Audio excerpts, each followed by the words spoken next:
Quiero invitarles a que abran una vez más su Biblia en el texto que engalana nuestro congreso, ¿verdad? Porque la palabra de Dios hermosea todo lo que hacemos y es la base de todo lo que hacemos. Juan 4:23, lo voy a leer, si me acompañas, dice así, Juan 4:23. Mas la hora viene y ahora es, cuando los verdaderos adoradores adorarán al Padre en espíritu y en verdad, porque también el Padre tales adoradores busca que le adoren. La adoración es un tema en toda la Biblia. Está en toda la Biblia la adoración, lo cual nos muestra la importancia que tiene para la iglesia, para cada creyente y para todo aquel que sirve en el ministerio de la alabanza. Levanten la mano todos los que sirven en el ministerio de la alabanza aquí. Casi todos, bienvenidos, Dios les bendiga. Porque todo el que es hijo de Dios está llamado a ser adorador de Dios. Amén. La verdadera adoración descansa sobre principios bíblicos, no sobre conceptos humanos. Y estos principios se encuentran en toda la Biblia, enseñándonos que adorar es un factor presente en todas las áreas de la vida cristiana. En espíritu y en verdad es el principio establecido por Jesús de cómo debe ser adorado el Padre. Jesús lo establece como el sello de los principios bíblicos de la adoración. Lo que él dijo es el sello de los principios bíblicos de la adoración. Es la piedra angular del fundamento de la verdadera adoración. Este principio regula, corrige y mantiene al adorador en el orden del Señor. Desde los cantos con los que debemos adorarle hasta el estilo de vida con el que debemos adorarle. Porque adorar a Dios es vivir para Él. Amén. Cuando Jesús dijo, al Padre se le debe adorar en espíritu y verdad, esas dos palabras, espíritu y verdad, hagan de cuenta que son como un archivo comprimido. ¿Qué pasa cuando tú tienes un archivo comprimido? Cuando lo descomprimes en tu computadora, te arroja varias carpetas que alguien te envió, ¿cierto? Con muchos documentos. Eso es el principio de Jesús. No podemos decir qué es espíritu y qué es verdad en una hora. Es un archivo comprimido que contiene todos los principios de la Biblia, mis hermanos. A Jesús no se le escapó una jota de la ley. Él la cumplió toda, no abrogó ningún punto de la ley. Y Él cumple todo lo que los profetas hablaron de Él y de cómo se debe adorar al Padre. Y lo resumió, lo comprimió en estas dos palabras que tenemos que aprender a descomprimir para saber qué es adorar en espíritu y verdad. Aquella mujer con la que Jesús habló este tema, le preguntó cuál era el lugar correcto para adorar al Señor. Esto está en Juan 4:20. Cuando guste leerlo conmigo o escuchar o leemos juntos en la pantalla. Juan 4:20, le dijo esta mujer a Jesús, nuestros padres adoraron en este lugar, en este monte, y ustedes dicen, les dice a ustedes los judíos, que en Jerusalén es el lugar donde se debe adorar. En su respuesta, Jesús le quita toda la importancia al lugar. Toda. No importa el lugar, mujer, donde se adora. Y le da toda la importancia a la forma en que se adora. Juan 4:21 dice, Jesús le dijo, mujer, créeme, ese créeme es, escúchame lo que te voy a decir. Y mira quién se lo dijo, ¿verdad? Que la hora viene cuando ni en este monte ni en Jerusalén adoraréis al Padre. No es la ubicación del adorador lo que importa, sino su actitud. La actitud. Ni en Jerusalén. ¿Ya viste que dice que ni en Jerusalén? Hay quien ha dicho, ¿cómo se atrevió a Jesús a decir que ya ni en Jerusalén? Fíjate nada más. Ni en Jerusalén, que llegó a ser la sede de la presencia de Dios. Todo el mundo iba a Jerusalén a adorar al Señor. Ni siquiera en Jerusalén, que llegó a ser la sede de la presencia de Dios, ya no es el lugar exclusivo para adorar a Dios. No que no sea un lugar para adorar a Dios. ¿Sí me explico eso? Ya no es el lugar exclusivo para adorar al Señor. Fíjate lo que está diciendo Jesús. A muchos cristianos de hoy, incluyendo a integrantes de ministerios de alabanza, les es necesario entender este principio: que ningún lugar en la tierra es la sede exclusiva de la presencia de Dios. Ninguno, ni este auditorio, ni esta iglesia. Si Jerusalén ya no lo es, la sede exclusiva de la presencia de Dios, Guadalajara menos. Guadalamorra, le digo yo. Ninguna ciudad, ninguna casa, ningún edificio, ningún auditorio y ningún templo hecho por manos de hombres puede ser la sede exclusiva de la presencia de Dios. La presencia de Dios reposa en cada corazón que ha puesto a Jesús como Rey y Señor y se ha consagrado a vivir en santidad para Él. ¿Hay alguna sede de la presencia de Dios aquí? ¿O no me expliqué? ¿Sí me expliqué? Sí, ¿verdad? Si lo que te impulsa a adorar al Señor es el lugar, la iglesia que te gusta, donde hay mucha gente, donde te gusta cómo tocan, donde te sientes bien, donde no te incomoda lo que te predican, donde reconocen tu talento, donde te han dicho que ahí está Dios, la más moderna o la más famosa y con más suscriptores. Es necesario que entiendas bien este principio de Jesús. O de otro modo, tu cristianismo, tu ministerio y hasta tu corazón estarán corriendo un grave riesgo. No es el lugar, es la actitud. Esta iglesia, nuestra iglesia, casa de oración, no es la sede exclusiva de la verdadera adoración al Señor. ¿Ya se dieron cuenta de eso? No lo es. No es la sede exclusiva. El Señor nos ha reunido en este lugar para enseñarnos sus principios de su adoración, para ponerlos en práctica en la iglesia donde Él te ha puesto a ti, de modo que cada corazón que se reúne aquí, de cada iglesia, cada corazón sea un lugar del reposo de la presencia del Señor y templo de su Espíritu Santo. ¿Cuántos dicen amén a esto? Tú eres la sede de la presencia de Dios.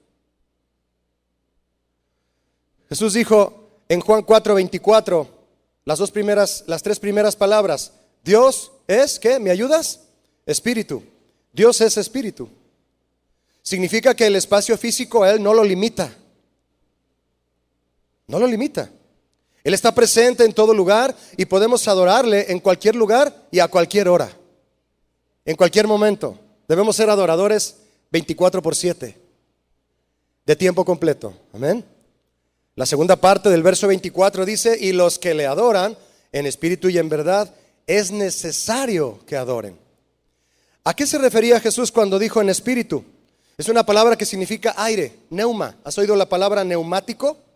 Neuma es espíritu, respiración, aliento. El alma racional, disposición del alma, la mente y el cuerpo.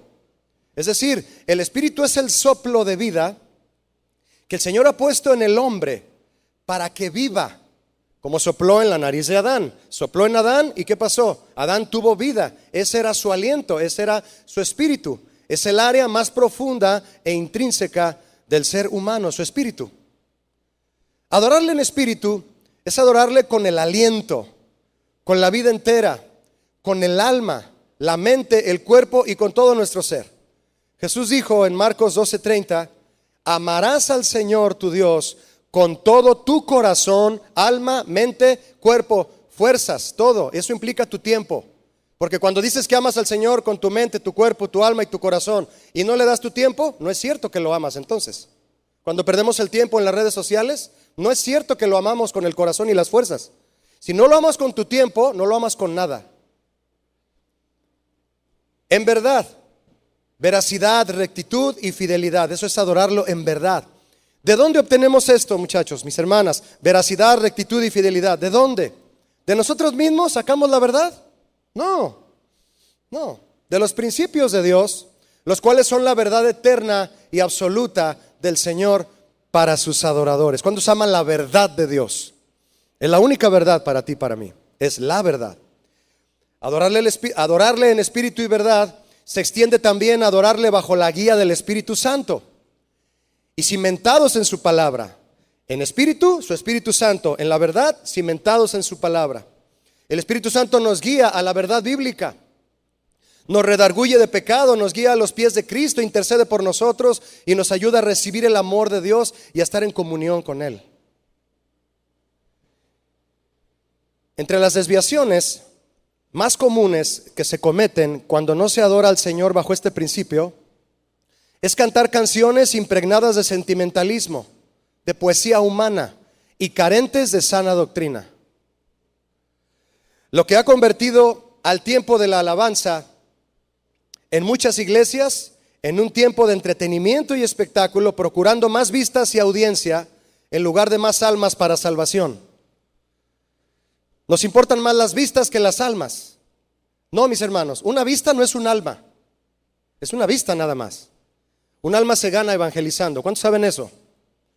Las redes son útiles, pero a veces nos pueden confundir nuestra mentalidad y nuestra manera de proceder en el ministerio. Si se empieza mal, se acabará mal. Por lo que es necesario volver siempre al principio.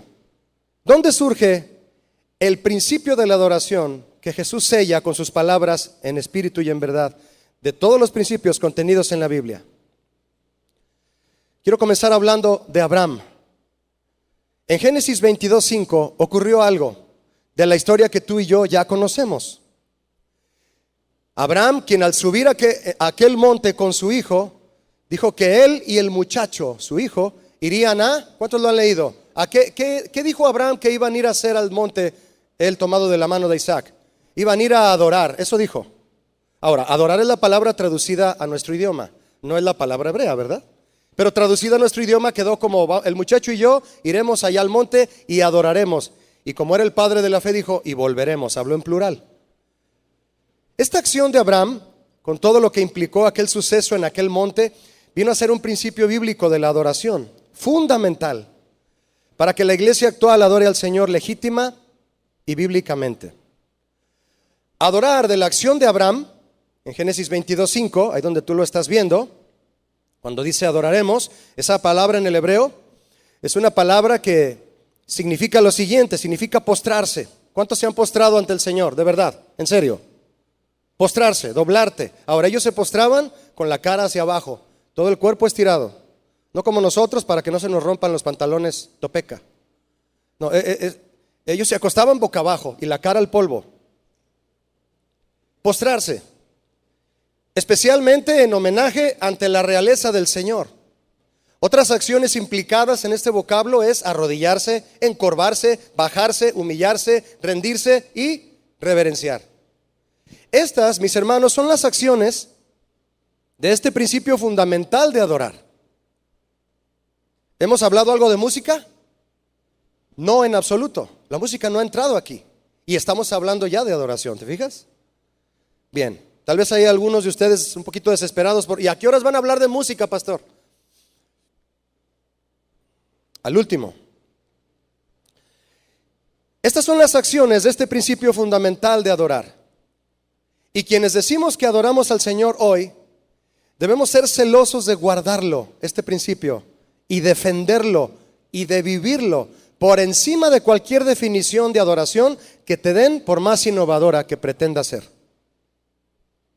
Por más máximas que encuentres de autores conocidos de libros cristianos actuales o antiguos, esto es el principio de la adoración, es postrarse, mis hermanos, postrarse. Grábate esa palabra y te estarás grabando la piedra de abajo que sostiene lo que es adorar en espíritu y en verdad, postrarse. Moisés, que conocía a la perfección la idolatría en Egipto y cómo veía que se postraban ante los ídolos egipcios, todos sus compatriotas ahí, cuando el Señor se le presentó, él aprendió a adorar. Aprendió a adorar, a adorarlo. Cuando el Señor le ordenó rehacer las tablas en Éxodo 34:8, en ese pasaje, él está reordenando que haga otras tablas porque las primeras las quebró. Cuando hicieron el becerro de oro, ¿te acuerdas? Que por cierto era un acto de idolatría. Él lanzó la palabra ahí de Dios, se molestó mucho, desbarató el becerro y tú sabes lo que ocurrió ahí. Pero el Señor le dijo, quiero que hagas otras tablas. Quiero que vuelvas a hacer presente mi ley en medio de mi pueblo. Y le dice el Señor, Dice el pasaje, perdóname, en Éxodo 34:8. Entonces Moisés, apresurándose, bajó la cabeza hacia el suelo. ¿Ya vieron? Bajó la cabeza hacia el suelo. ¿Y qué hizo? ¿Me ayudan? Adoró. Esta palabra adoró es la misma palabra que Abraham. Hizo lo mismito que Abraham. Se postró, cara abajo, humillado y reconociendo la grandeza de Dios. Se rindió temeroso ante el Señor bajo el mismo principio. No lo rompió, no se le olvidó, no puso una cosa innovadora, no antepuso su ideología o su opinión. Dijo, así adoraba el patriarca, así adoraré yo. Él agradó a Dios, yo también lo quiero agradar. ¿Cuántos quieren agradar a Dios aquí? Solo con los principios de Dios, mis hermanos. No andes buscando enseñanzas que no están basadas en la Biblia, por favor. Asegúrate de eso. Los adoradores de este tiempo necesitamos discernimiento. Postrarse, arrodillarse, inclinarse, bajarse. Son acciones mediante las cuales el adorador demostraba humillación, rendición y reverencia ante el Señor. Estas acciones involucraban el cuerpo. Si te postras físicamente, tienes que hacerlo con el cuerpo, ¿sí? Que es la parte física del adorador. Es tu parte física. Aquí está tu cuerpo. Tú lo postras cara abajo. Eso es lo que estás haciendo al adorarlo en esa manera, rindiéndote a Él. La parte visible de su ser, del adorador. Ahora, sabemos que lo que Dios mira del adorador es el corazón. ¿Verdad que sí? Pero desde el principio, para enseñar a su pueblo a adorarle, el Señor ha usado formas y aspectos físicos y visibles, como a los niños de la escuela dominical, con un franelógrafo, ¿verdad? Les enseñan con aspectos físicos y visibles algo espiritual. Para enseñar a su pueblo a adorarle, usó aspectos físicos y visibles. El Señor ha usado formas en este sentido, como lo es el acto de postrarse, por ejemplo, que puede ser visto por todos. Cuando tú te postras, todos te pueden ver que estás postrado. Es un acto visible y físico. Ahora, esto no significa que el hombre, como es Dios quien ve el corazón, primeramente, no por eso el hombre ya no tiene que postrarse ante Dios, porque déjame decirte que es una costumbre que se ha perdido en la iglesia. Fíjate, ahora cuando vemos a una persona postrarse, hasta se nos hace una persona rara. ¿Te has dado cuenta de eso? ¿Tú te postras cuando oras en tu casa? Ya se nos hace raro ver a alguien cuando se postra. En lugar de que sea algo tan natural, antes era natural y ahora lo vemos raro. No debería de serlo. No porque Dios vea el corazón, vamos a dejar de postrarnos ante Él. No, sí, tenemos que postrarnos. ¿Cuántos están dispuestos a postrarse toda la vida delante del Señor? Estoy hablando físicamente. Físicamente, cara abajo. Ahí por donde pasó la cucaracha, ahí vas a poner la cara.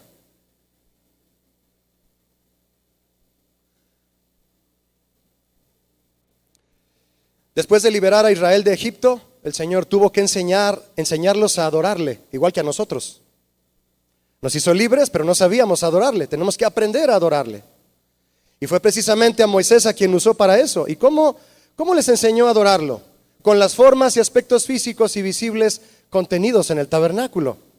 El Señor quiso que su pueblo aprendiera de forma didáctica a adorarlo, como lo que les dije del franelógrafo, ¿verdad? Que pones ahí el arca, pones ahí el candelero, pones la mesa de los panes, pones el incensario, pones la fuente de bronce, pones el altar de bronce y les enseñas cómo estaba la estructura del tabernáculo y el niño aprende.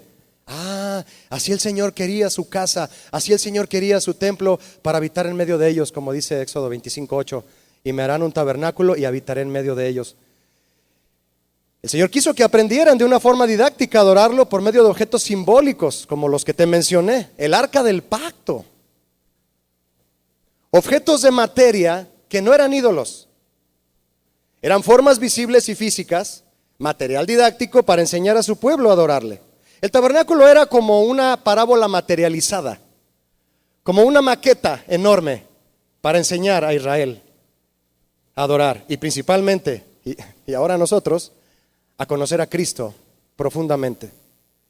Para que Israel conociera al Señor, para entender sus principios y adorarle como Él quiere. Y lo sigue siendo el tabernáculo, una parábola materializada. Es la revelación espiritual que no está obsoleta. En una ocasión, un hermano de una iglesia me dijo: Julio, ¿qué me recomiendas para comenzar? Él quería comenzar un coro de niños, como aquí en la iglesia hay un ministerio de alabanza de niños. Y él me preguntó: ¿qué me recomiendas, Julio, para comenzar a enseñarles acerca de los principios de adoración a los niños? Y yo le dije: estudia bien el tabernáculo y enséñaselos. ¿Qué edad tienen? 6, 7 años y en adelante. Enséñales el tabernáculo, pero estúdialo bien. Y me dijo: no, es que eso ya está muy trillado y obsoleto. Lo desgreñé. No, no es cierto. ¿Sabes qué le dije? Le dije: te voy a poner un ejemplo. ¿En qué año está tu hija? Él tiene una hija. Me dijo: está en 5º de primaria. Bien. ¿Qué te parecería si llega el director de la escuela donde está tu hija y te dice: señor, usted es el papá de ella? Sí. Queremos darle un aviso a usted y a todos los papás. De aquí en adelante, a los niños ya no se les va a enseñar física, química y matemáticas. ¿Qué dirías? ¿Sabes que toda la tecnología está basada en la física, química y las matemáticas? Ya no vamos a aprender del magnetismo. El magnetismo es un asunto obsoleto. Así funciona tu teléfono inteligente con el magnetismo. Cuando tú pones el dedo en la pantalla se enciende por el fenómeno del magnetismo, ¿sabías? Es lo mismo. ¿Cómo vas a sacar una enseñanza de la Biblia, arrancarle las páginas y quedarte poco a poco con una Biblia cada vez más delgada? ¿Qué te va a quedar de Biblia? Y la pregunta es: ¿qué le vas a enseñar a la gente si no tienes Biblia? Si te parece obsoleto. Y no se crean, de verdad sí lo desgreñé. Cada objeto físico y visible y cada acción del tabernáculo revelaban con profundidad el corazón del Señor. ¿Has estudiado el altar de bronce? ¿Has estudiado la fuente de bronce también? ¿Has estudiado el incensario? A fondo, a fondo. Cada artículo revelaba el corazón del Señor para que sus adoradores aprendieran lo que Él espera de ellos en el aspecto espiritual e invisible. Un aspecto visible para entender uno invisible. En el aspecto interno del corazón y para conocerlo más. Para conocer su santidad, su amor, sus caminos, sus mandamientos, su justicia y su misericordia. De modo que cayeran postrados ante Él y fueran eternamente bendecidos. Porque quien conoce más al Señor, le adorará más. Quien conoce más al Señor, le va a adorar más. La verdadera adoración, mis hermanos, entonces es resultado, entre otras cosas, del estudio bíblico profundo. Estudia más la palabra de Dios y más vas a querer adorar al Señor. Janet nos dijo hace un momento: esta canción salió después de que estaba estudiando este sermón. Así es el Señor. Así es, lo buscas en un estudio profundo de su palabra y lo encuentras y lo adoras más. Después de Moisés, el Señor envía y usa a David para seguir revelando y enseñando a su pueblo cómo es que se debe adorar al Señor. Abraham, me brinqué hasta Moisés y ahora me brinco hasta David. David, que sin ser sacerdote levita, por su corazón sensible y dispuesto, entendió, di conmigo, entendió lo que el Señor demanda de un adorador, más allá de los aspectos físicos y visibles. Pero David, aún así, aunque entendió lo invisible, el asunto de la intimidad con el Señor, aunque entendió todo eso de lo profundo, de estar a solas con el Señor, de todos modos se seguía postrando físicamente ante el Señor. No dejaba de hacerlo. Él se postraba ante el Señor y sabía bien lo que ese acto significaba. En uno de sus cantos, o salmos, porque todos los salmos son cantos, en uno de sus cantos, Salmo 138:2, si quieres verlo conmigo. Salmo 138:2. Él adora al Señor diciéndole lo siguiente. Dice así. ¿Me ayudas a leer en voz alta las primeras 2 palabras? Me postraré. ¿Ya lo vieron en la pantalla? ¿Qué le dice al Señor? Me postraré ante el Señor, hacia tu santo templo, gracias, y alabaré tu nombre por tu misericordia y tu fidelidad, Porque has engrandecido tu nombre, Señor. ¿Y tú qué? ¿Me ayudas? Tu palabra sobre todas las cosas. Cuando David dice, me postraré, es la misma palabra que Abraham y la misma palabra que Moisés. Cientos de años después, la misma acción, la misma costumbre, el mismo principio. No lo voy a romper. Si ellos agradaron al Señor y recibieron la ley y las promesas, yo lo quiero hacer así. El mismo principio con el que Abraham y Moisés adoraron. La misma palabra hebrea, me postraré. David adoraba al Señor, entonces bajo el mismo principio que Abraham y Moisés. Tan solo en este verso, 138:2 que leímos tú y yo, David exaltaba la misericordia y la fidelidad de Dios que Abraham experimentó. Y exalta la palabra del Señor que Moisés proclamó.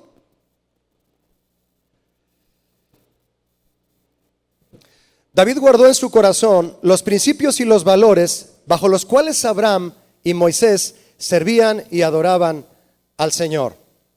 Y debido a su entendimiento se ensanchó y pudo recibir revelación bajo la cual guiaría a Israel a adorar al Señor de forma más profunda, sincera y apegada a sus mandamientos. Escúchame esto. En sus salmos, David cantó de las obras maravillosas que el Señor hizo con Abraham.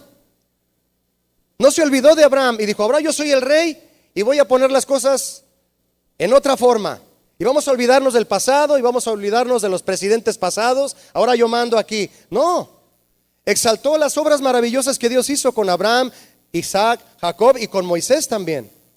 Lee conmigo primer libro de Crónicas, capítulo 16, versos 15 al 17. ¿Lo quiere leer conmigo? Primero de Crónicas 16, 15 al 17. Fíjate lo que dice. Él hace memoria de su pacto. ¿Hasta cuándo? ¿Me ayudas? Perpetuamente.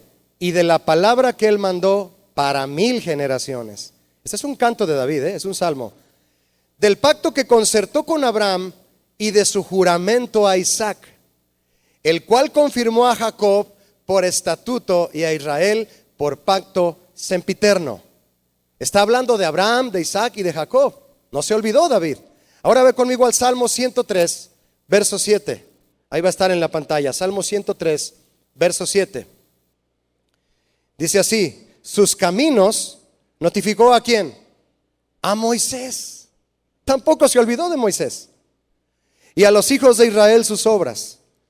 Misericordioso y clemente es Jehová, lento para la ira y grande en misericordia. Te pregunto de nuevo para confirmar, ¿se olvidó David de los patriarcas que establecieron los principios de la ley y la adoración al Señor? Más fuerte, por favor. No. No se olvidó. Hasta cantó de eso. ¿Y tú y yo de qué cantamos hoy? ¿De los principios? ¿De las maravillas que Dios hizo con todos ellos? ¿Seguimos cantando? Mira, déjame decirte algo. David tenía respeto por los patriarcas de Israel. Sabía que si desechaba los principios y valores aprendidos de ellos, su reino y su pueblo se vendrían abajo en derrota y desolación. Y siendo un musicazo de oído absoluto, estoy seguro, siempre estuvo dispuesto a aprender y a ser disciplinado. Atendió la ley de Moisés en una ocasión en primer libro de Crónicas 15, cuando se equivocó de llevar el arca de mala forma. Tuvo que aprender de la ley de Moisés. Y cuando pecó con Betsabé y mató a su esposo, atendió la disciplina de Natán. Aunque era un musicazo, atendió la ley y la disciplina. Importante, ¿no lo crees?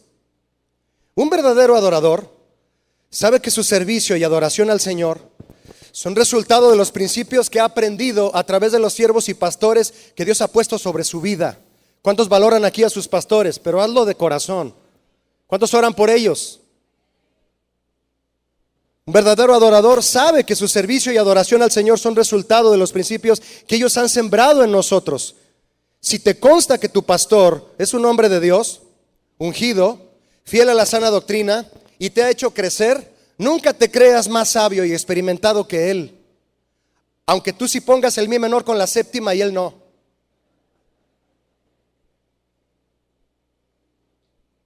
Pastor, ese no es el mi menor séptimo. Hay que poner el meñique acá abajo. Pastor, ese no es el si menor séptimo, hay que quitar el meñique. Le voy a amputar el meñique, pastor, para que los ponga bien. Y nos creemos más porque sabemos poner la séptima en los menores. No, mis hermanos, no. ¿Te imaginas a Natán cuando exhortó a David por haber pecado gravemente? Ellos traían túnica. ¿Puedes imaginarte a Natán probablemente con los pies temblando? Porque David podía mandarlo a ejecutar. Y no lo hizo, cayó postrado ahí en el piso donde estaba parado Natán a arrepentirse.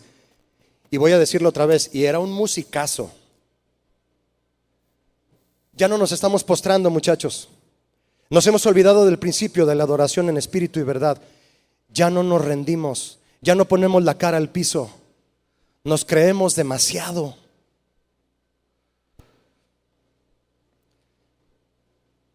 Siendo adoradores imperfectos como David, aún después que le fallamos, el Señor nos levanta y continúa revelándonos su corazón para conocerlo y adorarle más profundamente.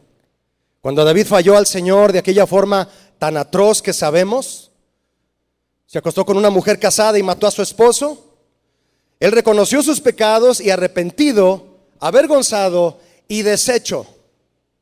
No dejó pasar el pecado nada más porque sí. No. Cuando lo exhortaron, él se arrepintió y deshecho en su corazón. Lo primero que hizo para acercarse de nuevo al Señor fue ordenar el sacrificio continuo de animales. Por obediencia a la ley, por supuesto que la ley mandaba sacrificar animales, pero principalmente lo hizo por su deseo de volver a estar en la presencia de Dios. No hay que arrepentirse para que me vuelvan a subir a la plataforma. Hay que arrepentirnos para agradar a Dios. Debía haber ofrecido un animal tras otro, hasta que sintiera que Dios lo había perdonado, hasta que sintiera. Es que me sigo sintiendo igual. Sacrifico un animal y luego otro y me sigo sintiendo igual. Señor, vuélveme el gozo de tu salvación. ¿Y te imaginas cómo se sentía? Debía haber estado sacrificando un animal tras otro para sentir que Dios lo había perdonado. Porque si existió alguien que no sacrificaba animales nada más porque sí, ese era David. A él no le gustaba ofrecer sacrificio que no le costara. Eso lo dice primero de Crónicas 21-24. No ofreceré a mi Dios sacrificio que no me cueste. Aunque la ley ordenaba aquellos sacrificios, estos eran también la forma física y visible que el Señor demandaba para que su pueblo aprendiera a adorarle más profundamente. Y David entendió la revelación. Y lo que el Señor le reveló, lo cambió y fue el instrumento para traer a Israel una reforma de adoración de la que hasta el día de hoy seguimos aprendiendo. ¿Cuántos siguen aprendiendo de lo que el Señor hizo a través de David? Todavía, no está obsoleto, no está trillado y obsoleto, como decía aquel hermano del tabernáculo, ¿no? No, ¿te imaginas? La Biblia es antigua, pero no anticuada. Salmo 51:14, si me acompañas. Salmo 51:14. Tú sabes cuál es este salmo, ¿verdad? ¿Lo ubicas rápidamente? El canto de arrepentimiento de David. Fue una canción, no olvides que fue una canción. Le dice David al Señor en Salmo 51:14, líbrame de homicidios. ¿Se sentiría mal David? Se sentía muy mal. Oh Dios de mi salvación, cantará mi lengua tu justicia. Si algo le gustaba hacer a David era cantar, pero por todo lo que traía dentro en ese momento, no le era posible cantar con libertad. Y tenía que clamar a Dios para que lo librara de sus pecados. David necesitaba que el Señor limpiara sus pecados para poder volver a cantar. ¿No puedes cantar? Pídele perdón al Señor para que puedas volver a cantar. Todos debemos cantar. Todos tenemos que cantar. Todos tenemos que adorar al Señor. ¿No puedes hacerlo? Pídele que te libre de tus pecados. Un pastor muy querido de Estados Unidos, el pastor Lolo, le decimos, dijo una oración en inglés, una palabra en inglés que me dejó impactado para siempre. A ver si me sale bien. If there's no song, there's something wrong. Si no hay una canción, es que algo anda mal. Hermosa frase, ¿no? Del pastor Lolo. La adoración en espíritu y en verdad se ejerce con pureza de corazón. Después de haber hecho lo que hizo, David no quería cantar cualquier canción. Él quería cantar la justicia de Dios. Pero ¿cómo voy a cantar un canto de justicia si estoy lleno de injusticia?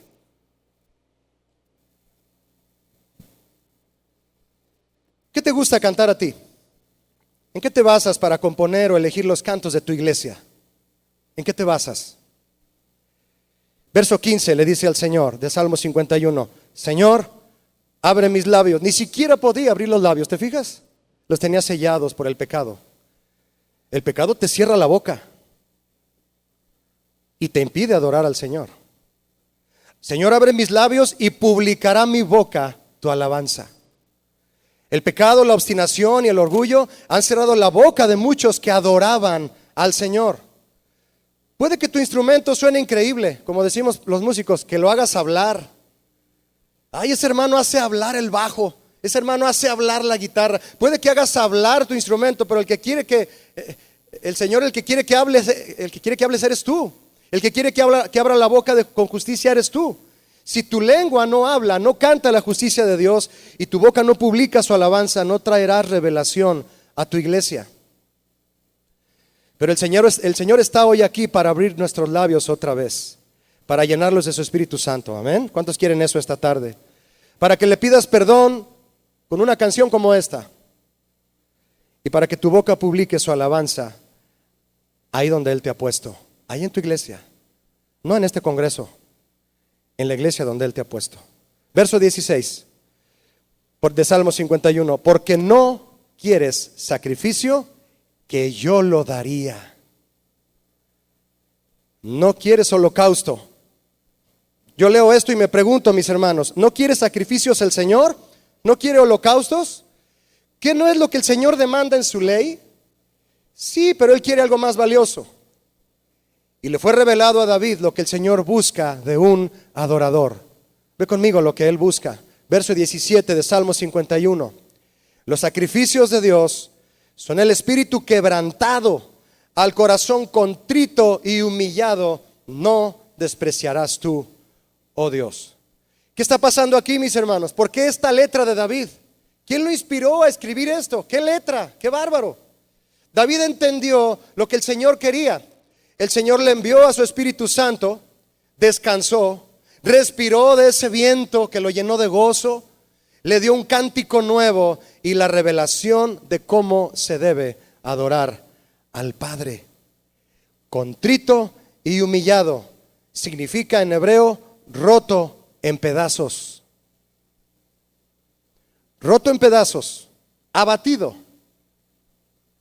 Cuando David entendió que el Señor quiere un corazón contrito y humillado, seguramente David cayó postrado sobre su rostro y cantando esta canción con un arpa bien afinada y la hermosa voz que debió haber tenido, el dulce cantor de Israel, como le decía Samuel, se humilló por completo y derramó su corazón en una adoración plena de quebranto, arrepentimiento y agradecimiento al Señor. Se arrepintió de sus pecados y se postró. Y entonces el Señor abrió su boca y su lengua cantó la justicia de Dios. ¿Cuántos quieren cantar la justicia de Dios aquí? Tenemos que ser justificados, mis hermanos. Nosotros no podemos ser justificados por nosotros mismos. David no dejó de ofrecer sacrificios, como tampoco dejó de postrarse. Solo porque Dios le dijo, yo veo el corazón y quiero tu corazón contrito y humillado, no por eso dejó de ofrecer sacrificios ni de postrarse. No, eso ha hecho que muchos adoradores en este tiempo abusen de la gracia de Dios.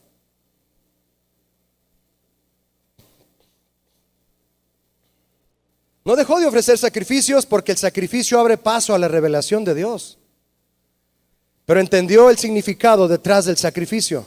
Entendió que el sacrificio interno debe ser primero antes que el externo y para que éste tenga sentido.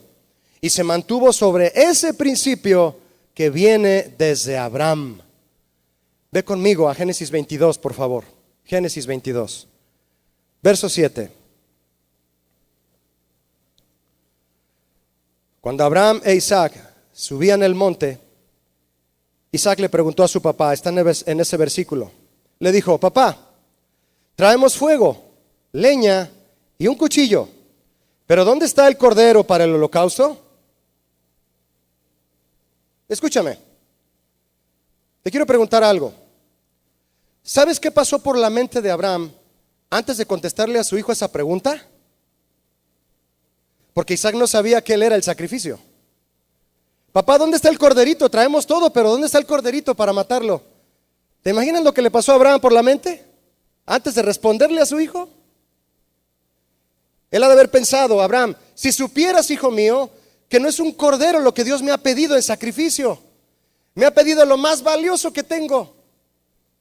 Me ha pedido a ti. Y voy a darle lo que me pide, porque quiero postrarme ante Él, adorarlo con todo lo que soy y lo que Él me ha dado. Así lo quiero adorar. Le voy a dar mi corazón a Dios, porque tú, hijo, tú, Isaac, eres mi corazón. Y bajo ese pensamiento que pudo haber cruzado por la mente de Abraham, y bajo esa convicción que no podía expresarle a su hijo en ese momento, Abraham le respondió a Isaac en el verso 8 de Génesis 22: Dios se proveerá de cordero para el holocausto, hijo mío. ¿E iban qué? Juntos. La fe de Abraham trascendió a través de los siglos, mis hermanos, para que la generación actual de adoradores tenga el fundamento inamovible para ofrecer verdadera adoración al Señor.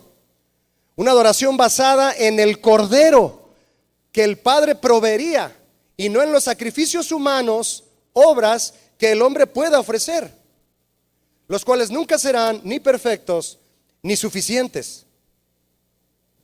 Al momento de alzar el cuchillo para sacrificar a su hijo, el Señor le ordenó a Abraham detenerse, pues tan solo con haber obedecido, sin matar a su hijo, ya había cumplido con lo que Dios le había pedido. La parte que le correspondía a Abraham en el sacrificio de adoración estaba hecha. ¿Cuál era? Digan conmigo en voz alta todos: obedecer. Más fuerte, por favor. Yo les pregunto, ¿cuesta obedecer? Al pedirle su hijo a Abraham, Dios le estaba pidiendo renunciar al medio humano para que él tuviera descendencia. Solo tenía un hijo, tenía otro, pero este era el bueno. Solo tenía un hijo para que su descendencia viniera, y a través de esa descendencia Israel. Y Dios se lo pide. Pero él no confió en los medios humanos para que él tuviera descendencia. Abraham estuvo tentado a aferrarse a su hijo y no sacrificarlo, y de haberlo hecho así, habría manifestado que el apoyo de su fe no estaría en Dios sino en su hijo. Muchos que son llamados a servir a Dios truncan el futuro de su ministerio por aferrarse a sus propios medios y capacidades, y no a los principios de Dios y de su poder.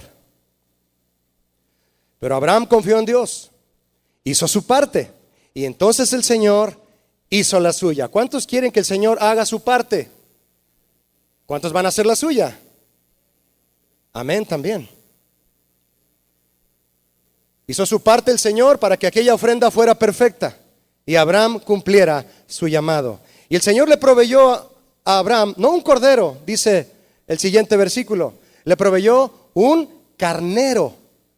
Es un macho grande, maduro y de grandes cuernos, fuerte y perfecto, que representa a Cristo, su poder y su autoridad, su fuerza y su grandeza, rendidas voluntariamente en sacrificio al Padre. El carnero estaba atorado de los cuernos.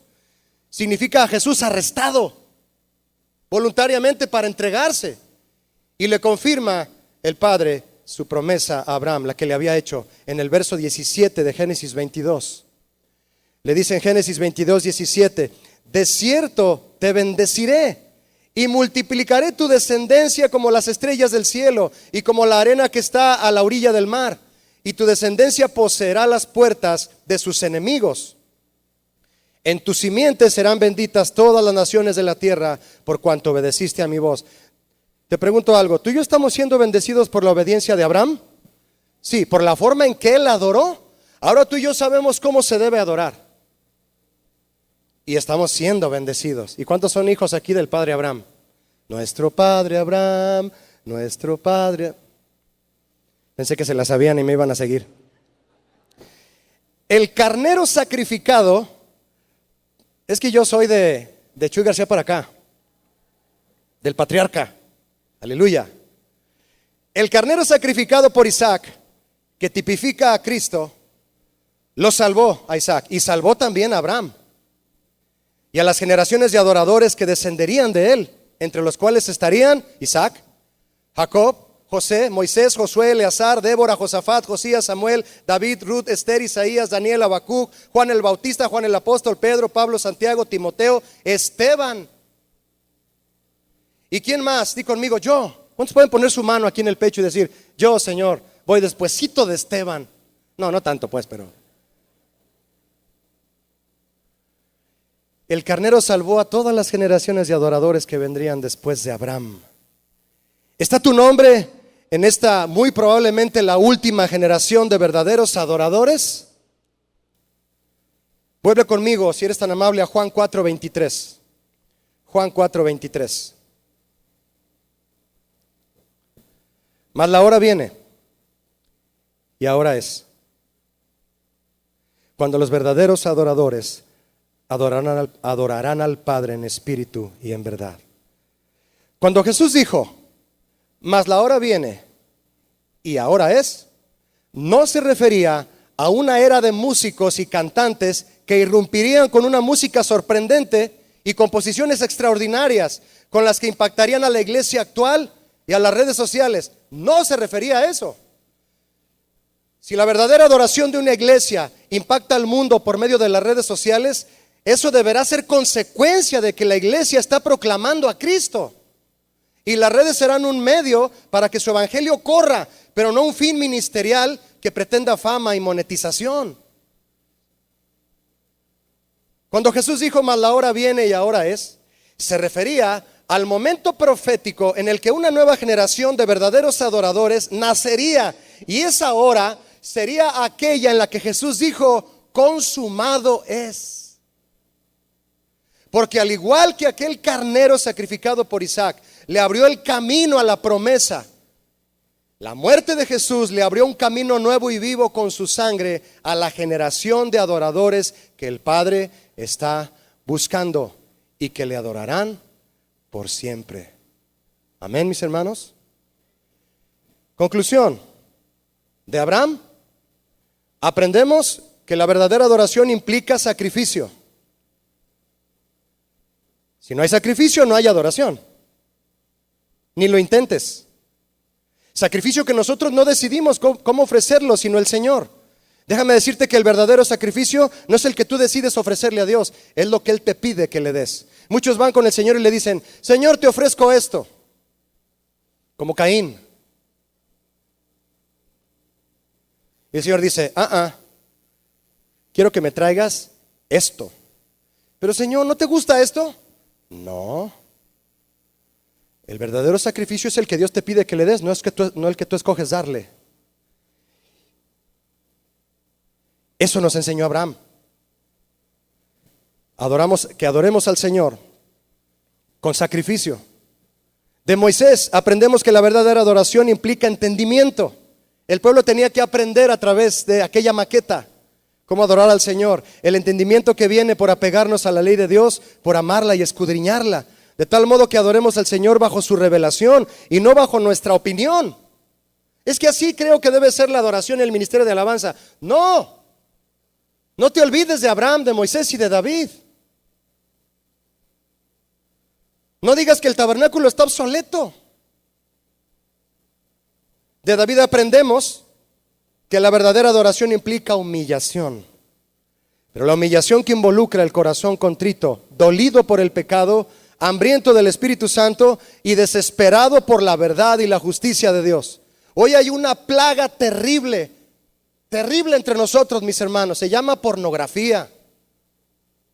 ¿Y sabes lo que le está haciendo a tu ministerio esa porquería? Y tú quieres cantar justicia de Dios al subir a la plataforma. Ni siquiera tienes que subir a la plataforma para cantar la justicia de Dios. Lo tienes que hacer desde abajo, en tu casa. Lo tenemos que hacer en todo lugar. Despojémonos de todo peso y el pecado que nos asedia. ¿Cuántos quieren hacerlo? Que tu lengua y mi lengua canten justicia. ¿O acaso tu boca ya está cerrada y nadie la puede abrir? El pecado te puso un nudo ahí en tu lengua. Te la hizo nudo, la retrajo y le puso un cierre a tu boca. No lo permitas. Hoy Dios te puede levantar de ese pecado y, como el rey David, pedirle perdón y decirle: Señor, yo sé lo que quieres. Quieres un corazón contrito y humillado. Eso es lo que tú no desprecias, Señor. Pero basta ya.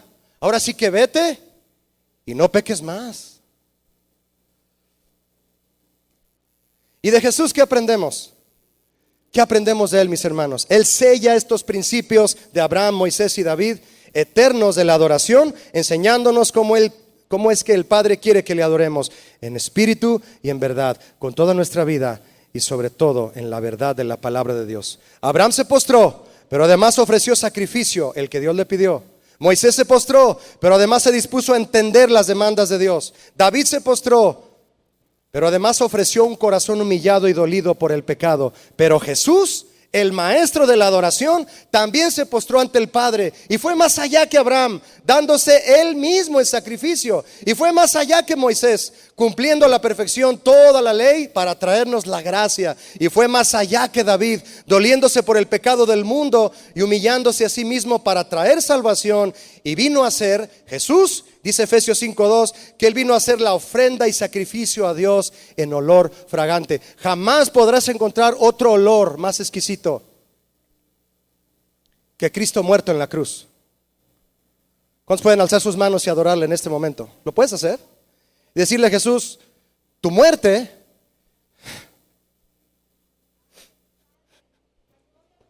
es el olor más grato que el Padre ha recibido en su presencia. ¿Cuántos dan gloria a Jesús por eso? Ni siquiera nadie, ni siquiera el rey David pudo haber ofrecido un olor así de grato. Por eso adoramos a Jesús. Amén, mis hermanos. Él ofreció ofrenda y sacrificio a Dios en olor fragante. Y dice finalmente Juan 4:24: Dios es espíritu y los que le adoran. ¿Cuántos le adoran aquí? En espíritu y en verdad es necesario que adoren. ¿Qué significa necesario? Te conviene. Te conviene. Y es obligatorio, porque adorar a Dios es un mandamiento. Amén. Cierra tus ojos, por favor, vamos a orar. ¿Cuántos quieren levantar sus manos o postrarse en su silla? Quiero invitarte a que tengas libertad de lo que quieras hacer de estas cosas. Abraham se postró. ¿Te parece si lo hacemos con sinceridad ante el Señor? Y le decimos: Señor, esta tarde te damos gracias por tu palabra, que nos enseña el principio de la verdadera adoración. Abraham se postró, Señor, y te ofreció el sacrificio que tú le pediste, no el que él quería darte. Y dale, mi hermano, lo que el Señor te está pidiendo ahora, dáselo ahorita. Dile: Señor, cuando regrese a mi ciudad, voy a hacer eso que me estás diciendo. Voy a dejar de ver eso que me estás diciendo. Voy a cumplir con eso que me estás pidiendo, Señor, porque quiero seguir el ejemplo de Abraham, darte lo que me pides, no lo que yo te quiero dar. Moisés se postraba, Señor, pero se dispuso a entender y a conocerte, para dar a conocer, Señor, quién eres tú al pueblo de Israel a través del tabernáculo. Enséñame tu palabra, Señor. Hazme un discípulo de tu palabra, que yo pueda aprender todo lo que está en tu palabra, que no deseche una sola palabra de la Biblia, porque todo vale, cada verbo, cada sustantivo, cada frase me enseña algo, y yo quiero ir detrás de tus principios, Señor. David se postraba, pero entendió que era con un corazón contrito y humillado con el que se debe uno acercar a ti, Señor, y acércate a Él. Y si hay algún pecado esta tarde, mi hermano, que debes confesarle al Señor, hazlo como el rey David. Dile: Señor, líbrame de homicidios, y cantará mi lengua tu justicia. Líbrame de homicidios, y cantará mi lengua tu justicia. Abre mis labios y publicaré tu alabanza. Si el pecado ha cerrado tus labios, si el pecado ha retraído tu lengua, si has colgado el arpa, dile: Señor, no. Me convenciste que viniera a este congreso, Señor, para hablarme, y me puedes hablar donde quiera, pero quiero regresar, Señor, a servirte como tú quieres que lo haga. Y Jesús, te adoro a ti, porque eres la ofrenda más grata que el Padre haya recibido. en toda la adoración que se te ha ofrecido. Gracias, bendito Jesús. Quiero adorar al Padre como tú lo has dicho y como tú lo aprendiste, como tú lo enseñaste, porque tú les enseñaste a ellos, como tú lo enseñaste a Abraham, a Moisés y a David. En el nombre de Jesús.